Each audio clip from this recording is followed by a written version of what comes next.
production is brought to you by DHBN,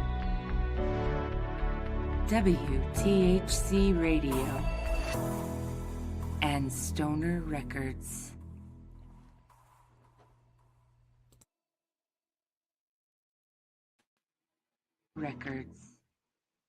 Good morning, everybody. Good morning, everybody. How's everybody doing? How was your weekend, Joe? Everybody's doing good this morning. It's good to see you again this week, Jimmy. Good to see you too. How was your week?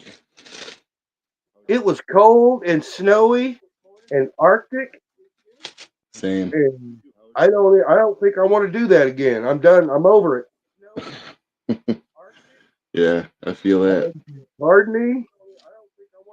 You know, I was talking to my brother yesterday. We was talking about the garden out there. It's like, do you realize it's going to be time to start lettuce in 2 more weeks where we live here in the Ozarks? It's going to be time to start lettuce. Okay, so that puts everything in perspective, y'all. The fans are burning up. Enjoy your downtime now. If you're going to grow an outdoor crop, you need to get on it right now. It's time. Yep, start all your seeds. Start growing them in the house. Make sure you only keep them on like 14 or 15 hours of light. That way you're not, when you put them outside, you're not shorting them. I've heard arguments from people saying that, oh, plants can't go from indoor lighting to outdoor lighting. No, morning, Sean. How you doing, brother? Morning, Sean.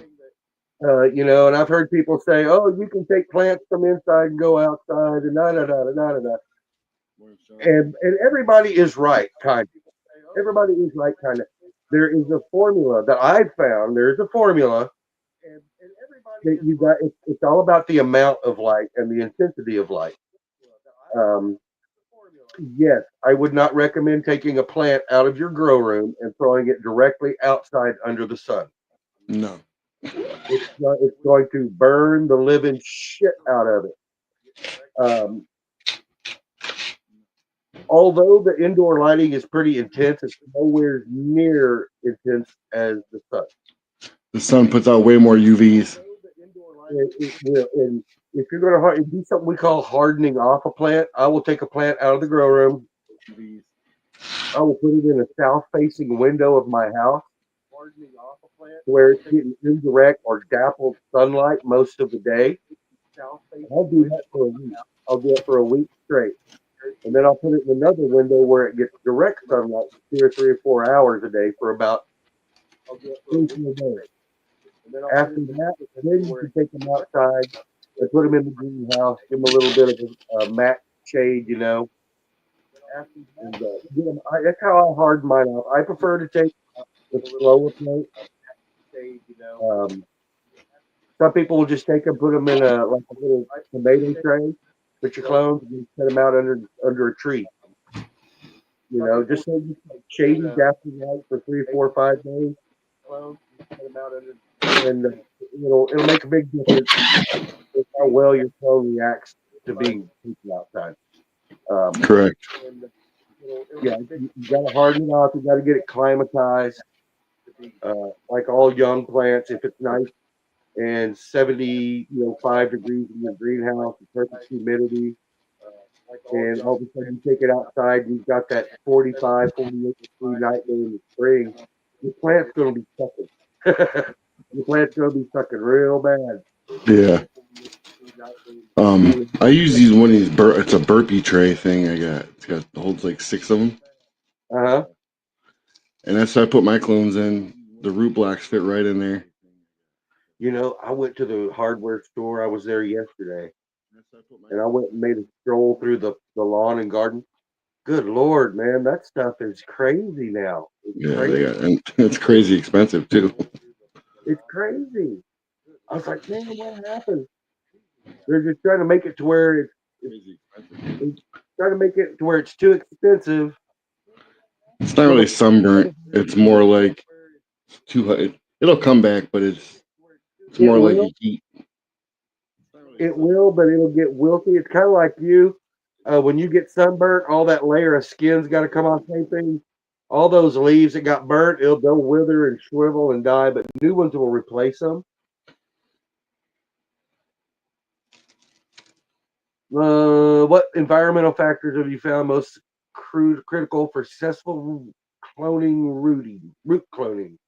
Blood, successful clone rooting. Jesus. Um, Temperature. Keeping that soil warm. That's the number one environmental thing for me, and humidity. You know, yep. you get temperature and humidity in that little dome. Yes, sir. Temperature and humidity. Get that seed mat. Put that little the clone dome on top of it. Yep. Yeah. Every now and then you put a little, give them a spritz. They like it moist. They But like it after moist. 3, 4, 5 days, you're going to want to start opening up that top and making it You, to where inside the clone dome is the same as inside the grow room. yeah, you don't want to make it too hot in there. When you pop the lid off of that sucker, they're not going to be having environmental stress. They're going to be acclimatized to the grow room already. They're a tight knit bud family. Your clones ever seem to develop their own little cliques? Yeah, they do. I'll tell you the clique. They all develop one clique. This one right here. That clique right there. Yep. Yep. They develop a clique, all right. But yeah, I was talking to my brother yesterday.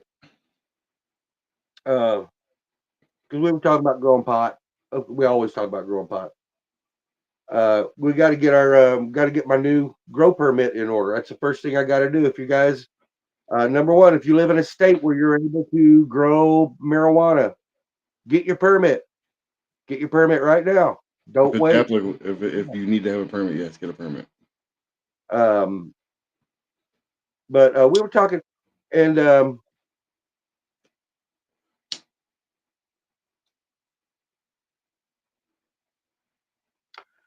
I'm fixing to talk about that actually. The mother plant is your clone will be an exact 100% replica of the mother. Period. Your clone is only going to be as good as your mom is. So that's why I'm always preaching genetics. Your clone's only going to be as good as your mother. Okay. Having said that, this is what me and my brother talked about last night. Uh, he's been doing research. He's been talking to his grower friends online because he's got a pretty good grow network. Um, and the consensus seems to be that a clone's terp profile and potency generally will be higher than the mother in general. For whatever reason, I'm sure there's some uh I'm sure there's some reasoning behind that. Maybe the stress of cloning it. I don't know what it is, but it's an exact replication of the mother, but it will be tastier and stonier than the mom plant will. The mother plants will tend to try to finish up earlier, and the clones will generally go longer. That's another general consensus. Um, so this year I will be making a shit ton of moms, shit tons, but I will only be planting or using clones off of those. Um, my mother's, I will take and I'll pop a dozen like sonic booms. Let's just use that. I'll pop a dozen of them. I'll let them all get up knee high in 1 gallon pots, and then I'll go through and I'll rough them up. I'll take them and I'll grab them and I'll shake them around. I'll put them in the hot ass sun, and then I'll go and smell them. And that's your first indication of how good or bad that plant's going to be. And I have had plants that have been knee high that you could smell all the way at the other end of the garden. Period. That's just the way it is. I've had plants that were 8 feet tall that you couldn't smell standing right next to it. Yep. Okay. So it's a learning process. Use your nose when you're growing. Use your nose. If you're all about the flavor, the terps, how it smells, then take that in consideration when you're picking your mom. When you're picking your clone mom, I'll go through it. If I have 10 plants and 3 of them I can smell on any given day, well, those 3 are I'm keeping, and all the other ones, they're going down over the hill.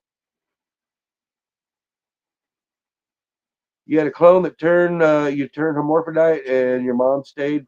That was probably environmental, Jessica. Um, when a plant goes intersex like that, it's because it's experienced a trauma or a stress that's made it think that it's not going to be able to reproduce. And plants, that is their number one. Um, that's the number one thing that I found that will cause a plant to go hermaphrodite or intersexed is environmental, environment or weak genetics. Can you discuss the primary challenges you face in the rooting phase and how you address them? All righty. But yeah, back to the hermaphrodite. It's a genetic, or it's not genetic. It's an environmental thing most of the time. Uh, seldom it is genetic, but generally it's environmental. It could have experienced some kind of trauma, low light, low water. There's anything that will make that plant stress. In my opinion, if you experience that, I would probably get rid of that plant and look for another one, unless it's like fire. I mean, some extremely fire plant. I would start looking in a different direction, looking at getting some different seeds. We discussed getting seeds last night. I'm thinking about I'm going to give Ethios a whirl this spring, maybe. Try Barney's Farm. Barney's. I've had Barney's. Yes. That's what these are right here behind me. But Ethios is another Colorado company, and they got fire product. They're not cheap, and I'm in a spot now where I could probably spend a little few bucks on seeds, so I may go that route. I'm gonna The tell grape, everybody right now. Don't cheap out on your seeds. yes, yes. Just because if you go cheap, you ain't gonna get shit. They've got a 5-pack of grape balls of fire, feminized grape balls of fire for $60. That's $12 a bean. That's a lot of money in some people's circles, but that's not a lot of money in others. You know, I've seen 5 packs of seeds go in excess of $100, $120, Depends on the strain. and how fire it is. If it's I'll a guarantee F1 or you, F4, I guarantee you, they wouldn't be selling 5 packs of these seeds for $60 all day long, every day, and getting it if it was crap seeds. People, it right? would just happen. It would not happen. And I've heard some really good. Don't be afraid to go get reviews on your plants too. Don't be afraid to review the strain. Don't be afraid. Even more important, to review the breeder. Review the breeder. If if I didn't have ethics, you know what? I could go out there and I could let whatever cross in my garden with whatever, and then I could name it whatever the hell I want, and tell you that it's got this insane flavor profile and blah blah blah, and sell them to you for $5 a seed, and sell thousands of them. But I wouldn't stay in business too long. Word gets around, so don't be afraid to review, the breeder and the supplier. Correct. But what was the question again, Hippie? I'm sorry, about something about clones, keeping them.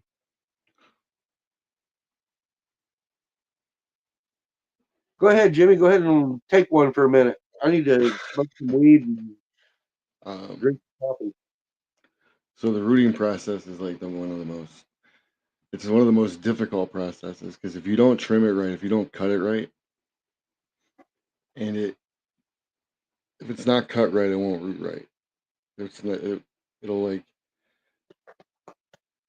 Okay, so I'm gonna quote Mucho here because this is what he told me. He told me if you cut it at an angle and then chop it and chop it like that far up the stem, you'll get good root. Dip it in the cloning gel or whatever you're using. I've seen people use like a rooting powder. It's in a jar. It's only a little white jar. I can't remember the name of it. I've But seen the green light, Clonex, Olivia's. I have Clonex. I haven't used it yet, but I have Clonex. But my clones were done with like aloe, like we discussed last week. Yes, aloe. I want to try that. I am definitely going to try that. But the key thing in the rooting phase is making sure you're using. There's several different rooting blocks. There's rooting blocks that are made out of rock wool. There's rooting blocks that are made of dirt. There's other ones that are made out of like foam, like that green foam. And you can also use regular old seeding, like seed soil that you get from the store, or Happy Frog, or Ocean Forest, any kind of top Something shelf. that's alive. If you can get something that's alive, that'll be good. Any kind of living soil. It's what works for you. It's what works for you. Right. No nutrients until that plant is at least 2 feet tall. I would wait at least till it's at least 2 feet tall to give it nutrients. I usually wait until it's made its first set of real leaves after it has cloned. That usually takes about a week and a half. Once I see roots, and I know it's good and cloned. Once it's made a whole nother set of leaves, okay, then I start giving it light doses of, like I will give it a light dose of earthworm castings and water, and like swizzle it up so it's not even registerable, but it's getting micronutrients basically. Or I'll give it a little bit of kelp, high-end kelp. Yeah. Let me tell you Kelp what, is high-end good. kelp will put your shit on turbo. Yeah. And it's got micronutrients, which is what those babies need. It's what they can handle. Seabird guano. But yeah, usually I'll start giving mine a little bit of food once it's made one good set of leaves, and I know it's going to live and it's going to make it. But it's not like I give it a full blast. I give it micro doses. Right. Mine actually got new growth already. Like today's water day. I'm gonna give them a little bit of nutrients today, I think. Oh yeah. Water requirements for brand new baby plants. You'll drown them. You will absolutely. Yeah. You literally, like, if you like the 1 gallon pots that I got, you have to have water flow. So, like if you're dumping the water in there, you don't want the water to stay in there. You want it to come out of the bottom. Like I have mine in a clear tote. It'll suck the water back up. That way I don't have to water every day. Like I can water once a week. Usually when I'm growing indoors, I will use grow bags, and I'll use a nice deep saucer under them, because just exactly what Jimmy said, you're going to want to water it until it fills your little basin, and then it'll suck it all back up. It lasts a whole week, guys. You only water once a week. I usually go on my watering schedule by what the plant is telling me they want. But yeah, too much of a good thing can be a bad thing. So yeah. It's almost 4:20, guys. Almost 4:20. Everyone get ready. Everybody get them rolled up, get them packed up. We'll be taking a little break from listen to some tunes here at 4:20. Everybody take yourself a little puffy puff break. But yeah. Hello, my name is Rich Regal, and we just legalized marijuana in the great state of Ohio, and I figured why not write a song to that beautiful plant. I'm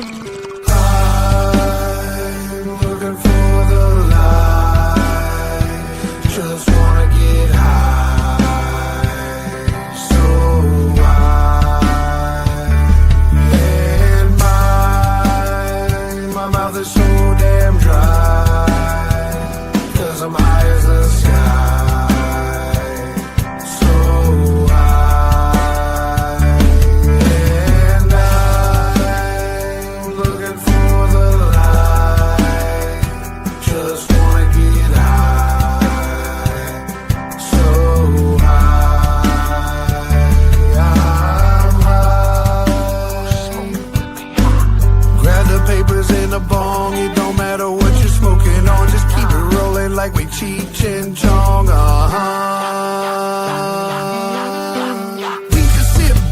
light one up and pass it all around. All Zaza in my roll up, yeah, we ain't never smoking brown. Pack of gummies in my mouth, I ain't never coming down. Trying to get so damn high that I can never touch the ground.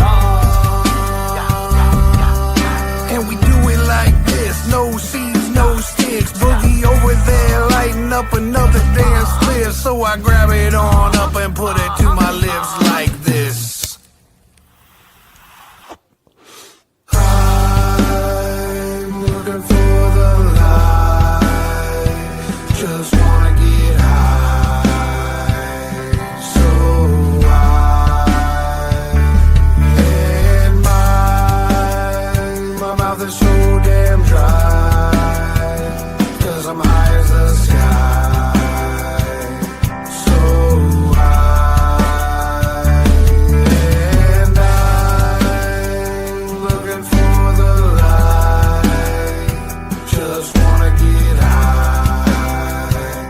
So I'm high.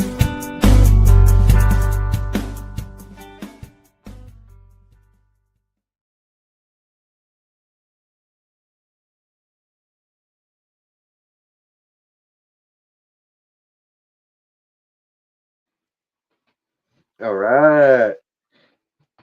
Here we Don't go. do drugs, kids. They're bad. It reminds me of talking to Big J. Right. His voice is a little bit more raspy. I got mine a little more high. Like I'm high, so why not my Yep. voice be high? That was a good song. I like that one. I like that one too. And yeah, it's good to have the music. I like the 420 breaks. That's a good thing. Uh, I got high on 420, so I don't. Yeah, yeah, hippie. I talked about that last night. It's all about the mother genetic. It is. It Mother is. genetics is very important. Yes. Yeah, when that question there, it's genetics, genetics, genetics. When in doubt, genetics. When in doubt, genetics. You know. That's why I Don't want suggested Barney's Farm. They've had 5-star genetics for a long time. You know, like they're from Amsterdam. I know people who have grown other stuff from them, and it's one aspect of your favorite strain's personality. What? the giggles. Yeah, That's one thing I would. Yep, the giggles. the enhance, the giggle part. The giggle because the giggle bush. You know.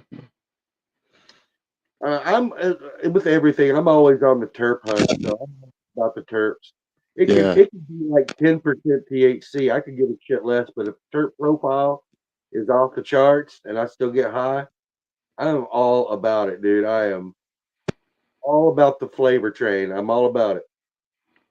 So yeah, Yep. terp Gotta make profile. it. If the neighbors can't smell it, I don't want it.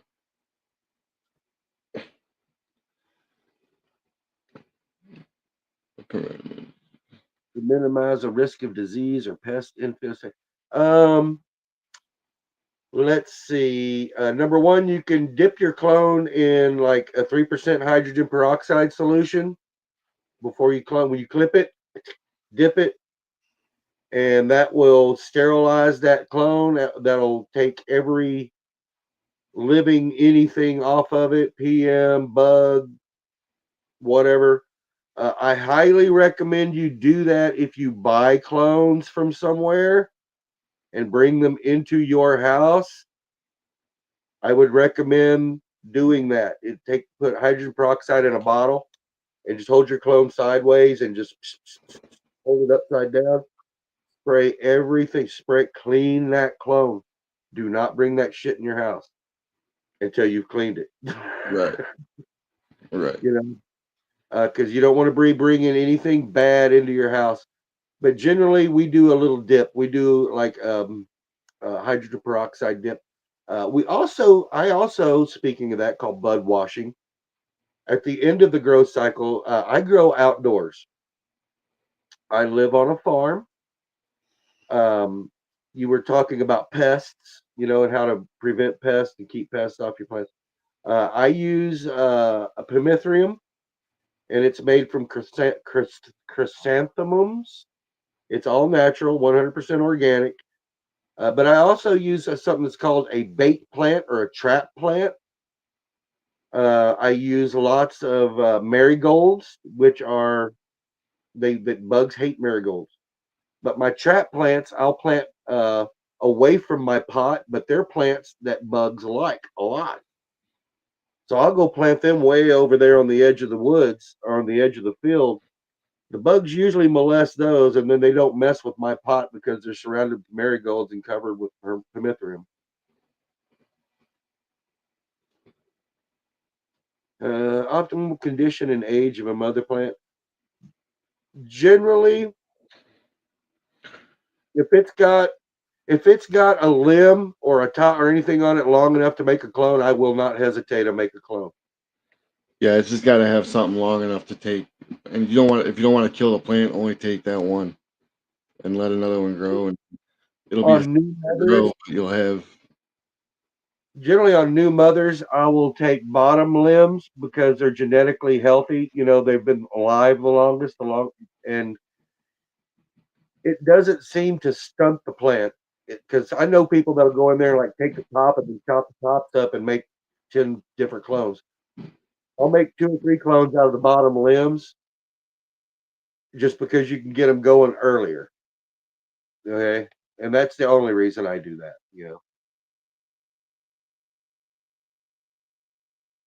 But yeah, giggle bud grower. Yeah, giggle bush grower. I do Sorry, I had too. some background noise.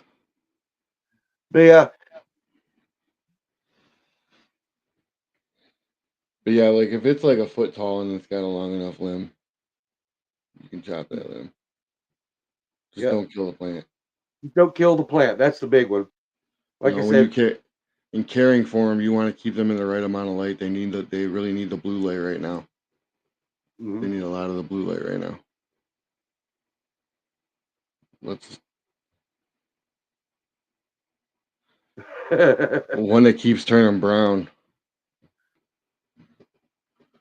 I used to be, all about the trying to be the master grower. I can grow anything. I can blah blah blah. To be honest, if I got a plant or a clone or anything like that that's giving me a problem, I will not hesitate to evict their ass. I will throw them out. I will pull them up by the root and I will pitch them. I don't hesitate because generally it's just one. It's just one in a bunch. Every now and then you just got something that didn't clone right. It just I don't know. If you cut And it wrong, if it gives sometimes if me you cut it trouble, I wrong, will get rid of it. If it gives me troubles, I'll get rid of it because I can make another one. I can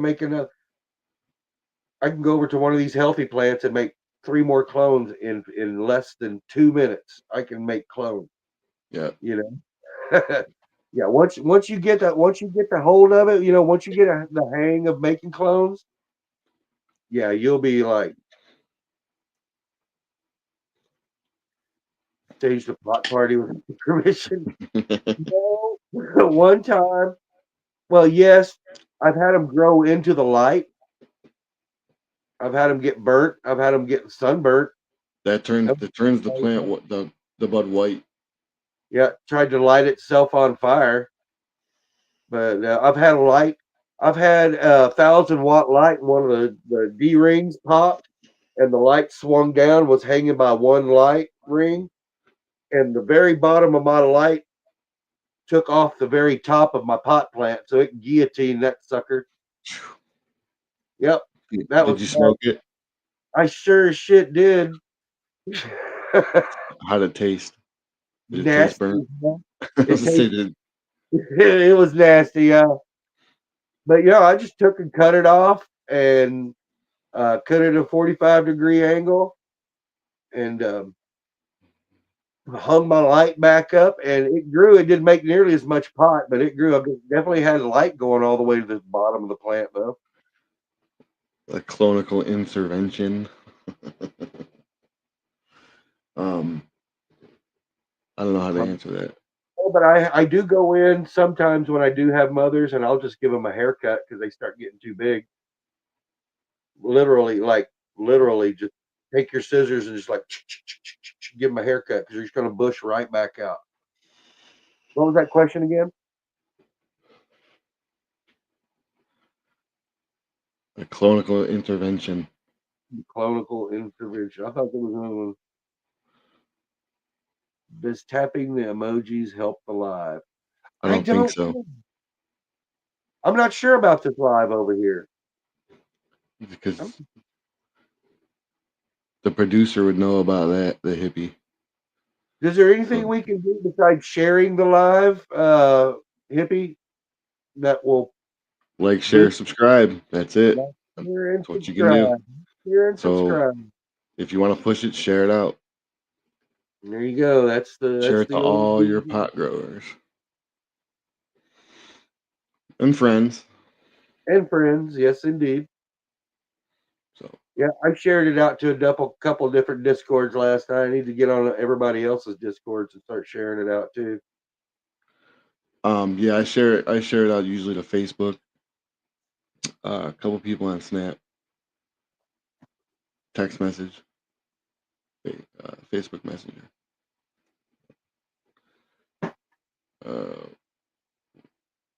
What's the secret behind keeping your clones from turning into a full-blown pot revolution in the grow? You got to keep them trimmed. Well, by the time if they get that big, they should have been in flower. Yeah, and if they're that big, you got giant buds. Yeah, you got a good problem. That's a good problem to have. Yep. It is. So the clones I currently have, they're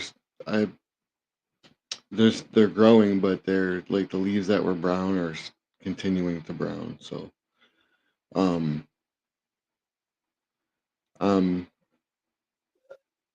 let me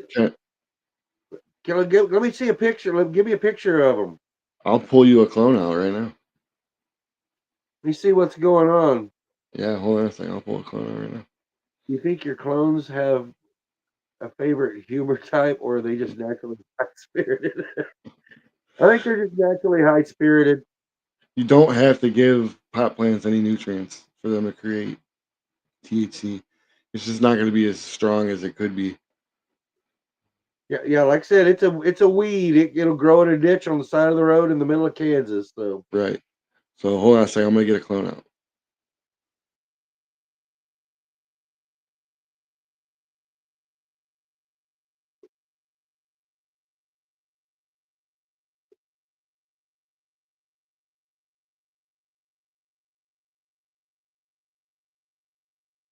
all right, this is exciting. You see Jimmy in action here. Look at him go.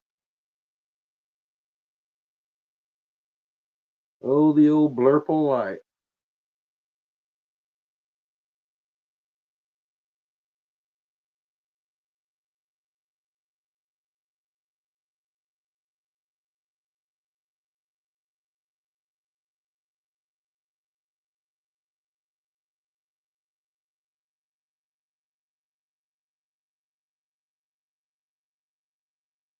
All right. All right. Let me see them leaves. Give me a close up of the top of that plant.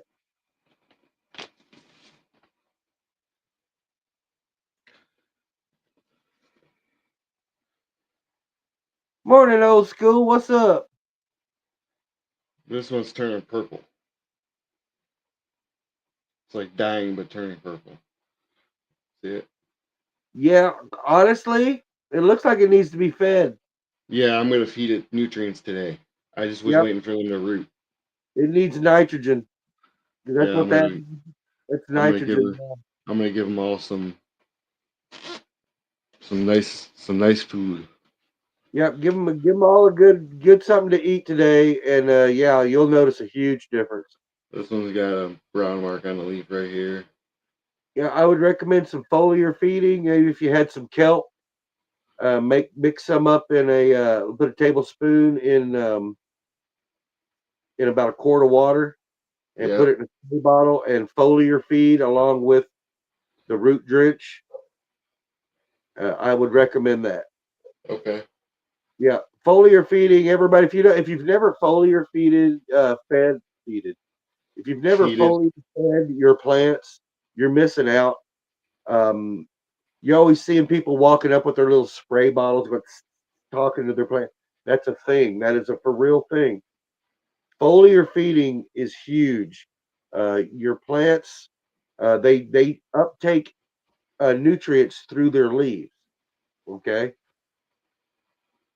it's a natural process, and it's a good way to give them like an immediate dose and like an immediate shot of energy or of food or something like that. Is foliar feeding. Look into foliar feeding if you've never done. I may do something on foliar feeding one of these days because a Does lot of Home people Depot does Home Depot sell kelp? they do. I recommended getting it online. I'll where is my I think I don't have any right now. I need to order it up. But I order mine online. It's the Norwegian. It's the North Sea kelp. Um, it does have an OMRI badge on it, which is certified organic. Right. So yeah, if you guys are going to be buying online or nutrients of any kind, make sure it's got its OMRI badge. That means it's organic. That there's no bullshit in it. That you're not putting any chemicals or heavy metals or any shit like that into your pot. You know, you get out what you put in. But yes, I would recommend Norwegian kelp uh, for foliar feeding. Get yourself a bag of earthworm castings. I have a bag of that, yeah. Get yourself a quart jar. You know, put a tablespoon of earthworm castings in there. Fill it up. Give it a shake. There's just some tea. That's a very light tea that the plants love that because it's got all the little micronutrients in it. You know, and you can just add that to your regular feeding regimen. Just do it like once a week. How do you optimize the hormonal balance of your propagation medium when comparing natural fruiting agents? Man, that's a lot of $10 words right there. Right? I've never really thought about the hormonal balance of the propagation medium. That's why I always use uh, just like Happy Frog or Ocean Forest. It's all organic. Going full force on me. Yeah, it's organic. It's all organic. That's why I try to go all organic. Um, rooting powder, rooting tones, rooting hormones are gels, and mainly all they have in them are micronutrients, and it feeds the plant cellularly while it's developing root. Basically, if you follow what I'm putting down, it's feeding the plant on a cellular level while it's growing root. What strategies have you found most effective in preventing hydration? Develop. Well, watch how much you water it. You know, watch how much you water it. Don't overwater. That's why I say water once a week. Water enough the first time you water it and it'll last the whole week. Yep. 'Cause like I said, until it's made roots, it won't use water. Right. It just has to be a little bit moist. Moist. It has to be a little bit moist, you know, just to keep things from drying out, you know. Yep. And So I'm gonna make a tea. We're gonna see what happens when I make the tea. Um I got earthworm castings. a little nod or a sway. Yeah. No, the only time they nod or sway is when I'm pitching them out the window or out the door. Right. Like I said, if I go in there a week later and I'll give them a little pull and they come straight up out of the dirt or whatever, or the medium, but that hasn't happened in such a long time. I'll wind up throwing clones out because I don't have a place to grow them, because or before I'll throw them out because they haven't rooted. Right. That's where I'm at in cloning right now. And like I said, the biggest fear, the biggest thing about cloning is all up here. Because once you have all your shit together, once you have your knives, you get your rooting hormones, you get your medium down. It's nothing but a thing. Like I said, I can go and make clones. I can make enough clones for everyone watching this program to have a clone. I can do that in 10 minutes. It's not Well, hard. we're all waiting. We're Mhm. all waiting. We're all waiting, Nico. Yep. Yep. Get on it. Hypothetically. Let's go. Hypothetically. No, I'm just playing. But yeah, I might save one of these for a mother plant. I'm not sure yet. Temperature and humidity to maximize root initiation and growth. Yeah. Like I said, it goes right back to heated mat. Boom. So I have a hydrometer. Okay. It's like a hygrom. They call it a hygrometer or something like that. It's like here. Is it the two prongs and you stick them in the dirt? No, well, no, I don't have one of those. Not yet. I have one of these. It just tells you how much, Oh, what okay. the room is. It tells you what the room is, what the temperature is, what the humidity is. But you also want to get what he's talking about. It's a meter that you put in your dirt, and it tells It, you the pH. It tells you the temperature of the soil itself. it gives you, it gives you the pH.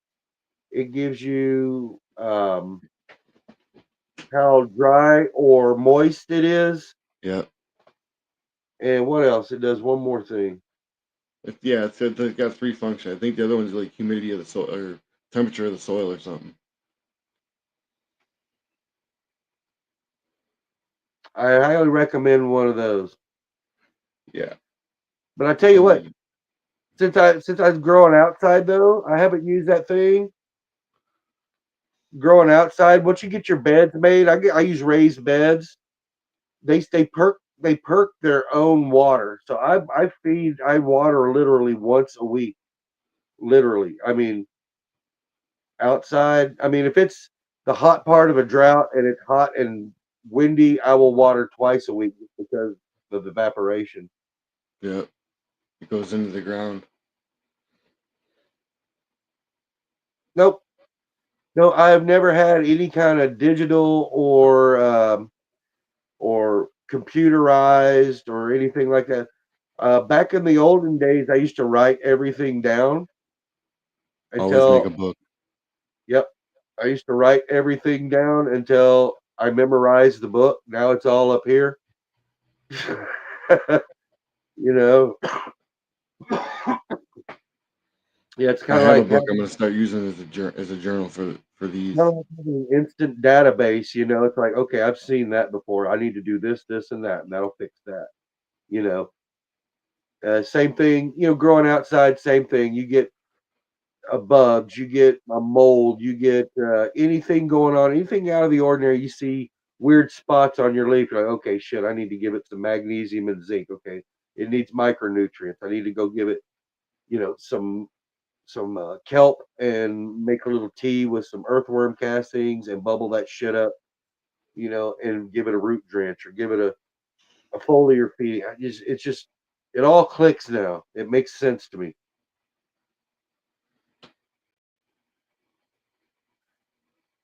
Aeroponics, hydroponics. I've done all three of them. I prefer growing in a medium that you can put your hands on. Um, I've done DWC, which will grow you a lot of bud in a quick amount of time. But it's very environmental. You need to have a nice DWC. reservoir that you can keep at a constant temperature. Um, it'll grow you a shit ton of, but it's great for scrogs. For scrogging, it's huge. Aeroponics, I've done it. I did 2 cycles of aeroponics. Both times, the roots grew into my water jets, and I wound up having to replace all the misters. And the roots grow in that tube; they get so big. It's a scene, and you almost have to be a chemist. It just didn't click with me. It did not click with me. Aeroponics will grow you some tasty, tasty, I mean, gourmet pot. Aeroponics will. It absolutely will. And it'll grow up fast. But it's very, very labor intensive. You really got to be on top of it. I mean, soil or a medium is very forgiving. Yep. So that's my only experience between aeroponic, hydroponic, and traditional. If given the chance, every now and then I think to myself, I'm like, man, I should set up a couple of buckets, and just set them bubbling and grow me a couple of pot plants and da da da da da. But it's like, oh, do I I thought really about want? growing I thought about trying hydroponic. It's good, but you need to think it out beforehand. How am I going to drain all this shit? How am I going to fill all this shit? Because once you got that scrog in there, you got buckets in the back. Now you got to worry about changing the water all the way in the back, unless you can get all the way around your grow.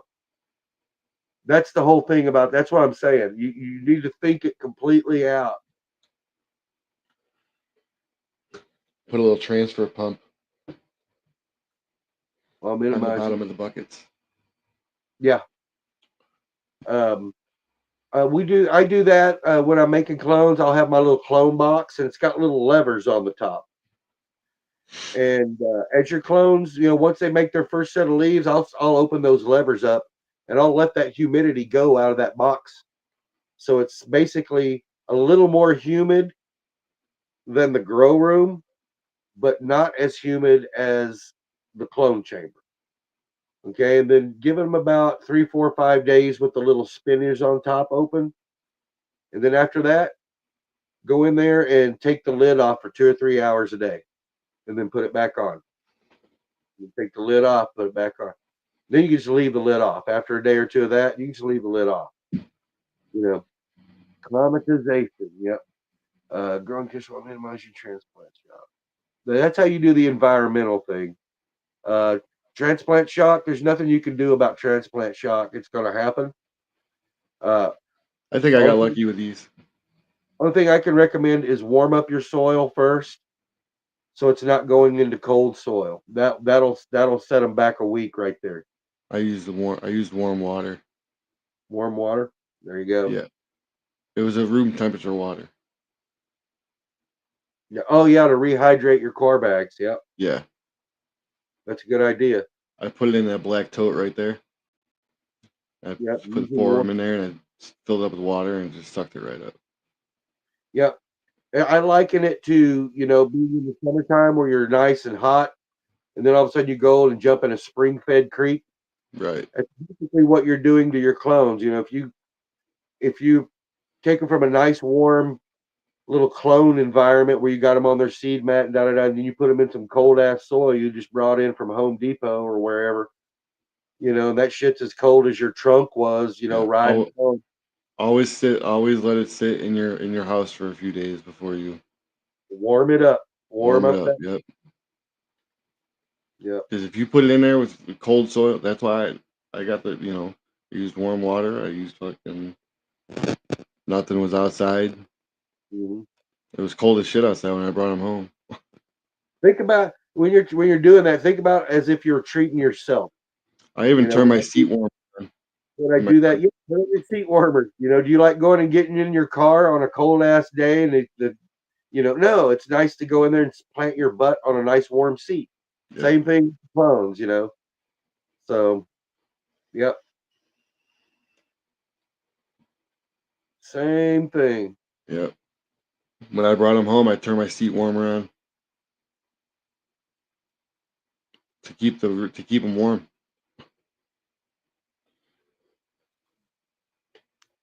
So Yeah, you've inspired me. I may look into getting me some seeds today. I don't know. I'll keep you posted. I've got a shit. I started talking to my Yeah, brother. I'm like, we've got a shitload of clones, man. We don't need to order any more seeds, or got a shitload of seeds, rather. Sorry, we don't need to order anymore. And I was like, yeah, but you know what it's like. you want to grow different strains. Yes, you're always looking for that one, that banger. The Look for one. Master Kush. Yeah, I love Master Kush. That's a banger. Platinum Kush is a banger too. Yeah, like I said, I think I'm gonna grow. I pretty well set my mind on the Great Balls of Fire. Have you read a clone so cheeky it started its own stand-up routine?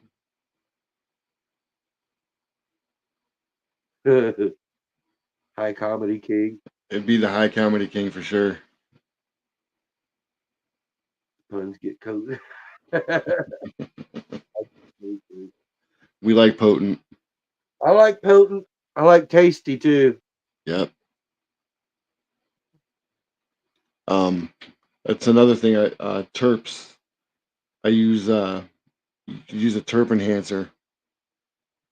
I use Sticky Bandit from Crunk Nutrients. Smells like sweet. It's But yeah, Bud Candy is another one. Bud Candy. Yeah, I've used all those. Terpinator. Um, what I use now is Grandma's Black Strap Molasses.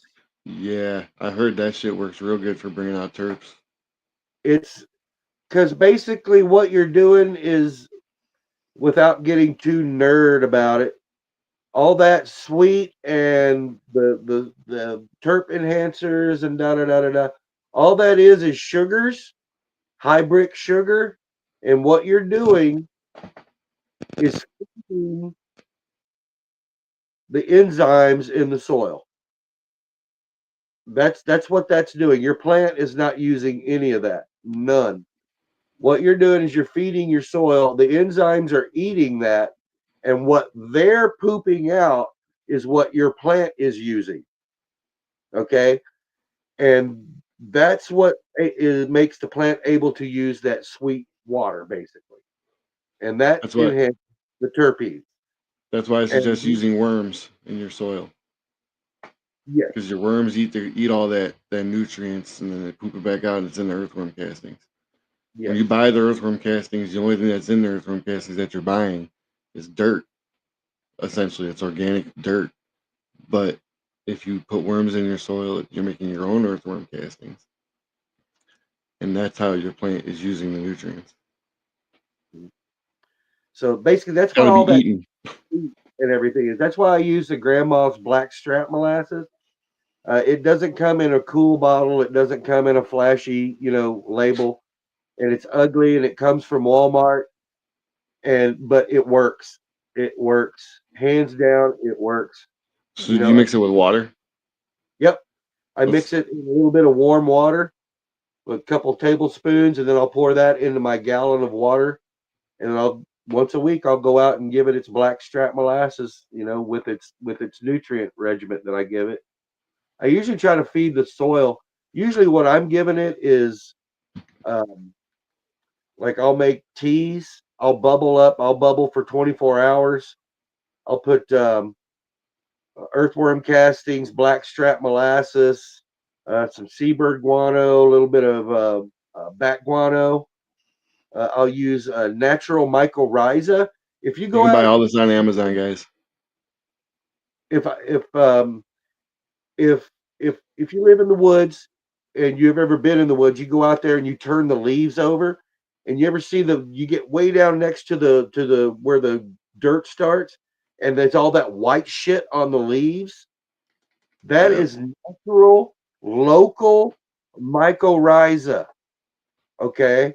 That white stuff, you take you a couple of big fat chunks of that leaf with the white mycorrhiza on it. That's a fungus. You take that, you put that into your bubble bucket with your tea. You put a little air stone in that. The next morning, those little mycorrhizas are eating everything in that bucket. they're eating the shit out of it. They're feasting. The next morning, it'll have this bubble foam top like a beer, big bubbly foam top. That is some of the dankest shit you could ever put on your plant, and it's alive. You're using local mycorrhiza that's local to your environment. Anyone can do this. Okay? Anyone can do that. That's how you make your soil alive. That's how you put the living aspect to your soil. When you do that, then you go back and you make your teas with the sweets and the guanos and the mycorrhiza that you made and put in there. That's what you're feeding. You're not really feeding the plant. You're feeding your little culture you got. Your living soil. It's very nerdy. It's a giant rabbit hole to go down. I could spend one whole show just talking about the nerd biological aspect of this shit. We're gonna do that next week. It's very nerdy. Be ready. It's very cool. Once you learn, the circle of life, it's the same, dude. Once you learn that circle that goes on inside that pot or inside your flower bed, it's a whole circle of life. The pot plant is just a byproduct of that circle. It's really fast. I love it. I love it. I like the biology part of it. If you buy nutrients, make sure you shake them before you put them in your bottle, in your water. Shake well. Shake well, yes. It's very interesting. Like I said, it would be something for people who like, and that applies to every garden. It doesn't apply to pot gardens. You can take this formula and use it on your tomatoes. You can use it on your peppers. You can use it on your flowers. Feed the garden the same stuff you feed your pot. You can use it on your lawn, your house plant, anything, any living plant. You can use this formula on. That's the brilliant part. It's the beautiful, brilliant part. Yep.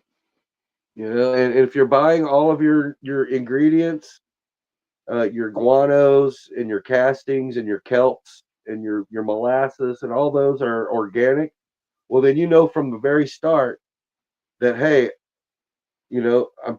I'm using I use well water. I use good old Ozark Mountain limestone filtered, perfect pH right out of the wellhead water. Yeah, you got the reverse osmosis going on over there. Mine comes out of the ground perfectly. Just comes out perfect. I use natural spring water. I got a spring down about 10 minutes from me. Mm-hmm. Yeah, and like I said, out of the ground. If you guys live in town, you're going to want to monitor your chlorine and your fluorine in your water. That will affect your pot. Yes, we'll talk about that next week too. We'll talk about that.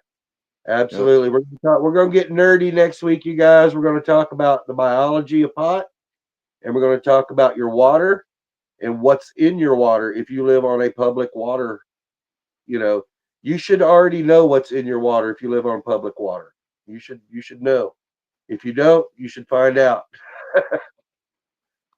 Yeah, it's very I don't even drink the water here. All right. If I don't drink it, not up against it. Where the hour has flown by. Jimmy, thank you so much. Hippie behind the board, appreciate you. Stoner Records, musical guests, we appreciate you guys. Thank you all for tuning in. We'll see you next week. Maybe I'm a little bit strange. Maybe you don't see it my way. It's all that I want, yeah, all that I need. Nothing better to do today than rip this bong. Rip this bong. Come along, my buddy, let's rip this bong. Rip this bong. Rip this bong. Come along, my buddy.